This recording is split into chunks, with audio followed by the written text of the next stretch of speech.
বীর রাবাজা, মদিনা শরীফের নিকট একটা জায়গা আছে রাবাজা। তিনি বলেন ওখানে আবু যর গিফারির সাথে আমার সাক্ষাৎ হলো।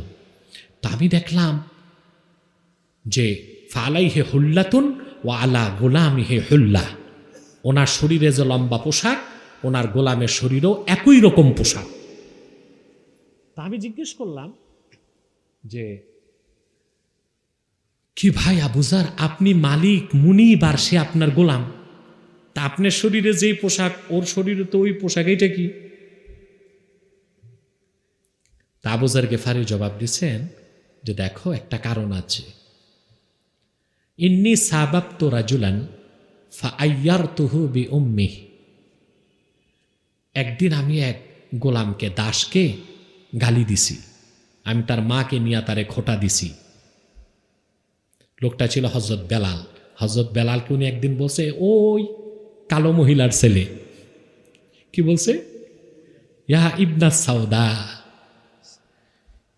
এই কথাটা শুনে আল্লাহর হাবিব এত রাগ করলেন, আবু যরকে বললেন ইয়া আবা যর আ'আইয়ারতাহু বিউম্মিহি ইন্নাকা রাজুলুন ইন্নাকা ইমরুউন ফীকা জাহিলিয়া। আবু যর, তুমি আল্লাহর এক বান্দাকে তার মাকে নিয়ে খোটা দিতে পারলা? তুমি মুসলিম, তবে এখনো তোমার মধ্যে জাহিলীদের খাসলত রয়ে গেছে। ইখওয়ানুকুম খাবালুকুম জাআলাহুমুল্লাহু তাহতা আইদিকুম, তোমাদের দাস দাসী চাকর বাকর নকর আল্লাহ তাদেরকে তোমাদের অধীনস্থ করেছেন, তারা তোমাদের ভাই। সুবহানাল্লাহ বলবেন।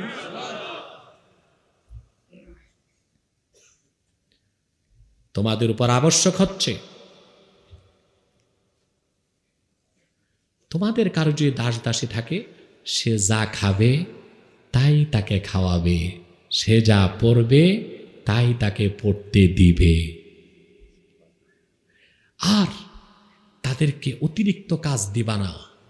যে অতিরিক্ত কাজ দাও তো দাস দাসী চাকর নকরের সাথে নিজেরাও কাজে লিপ্ত হও। এই হচ্ছে ইসলামের দাস দাসীর মর্যাদা ও সম্মান। নামই না দাস দাসী। ইসলাম দাস দাসী প্রথাকে বিলুপ্ত করে নাই বৃহৎ স্বার্থে। 2, ইসলাম দাস প্রথাকে নিরুৎসাহিত করেছে। 3, যদি দাস দাসী রাখতেই হয় ভাই বোনের মর্যাদা দিতে হবে। কথা বুঝতে পারছেন? প্রশ্ন হলো ইসলাম দাস প্রথাকে কেন বিলুপ্ত করে নাই? প্রশ্ন আসে না?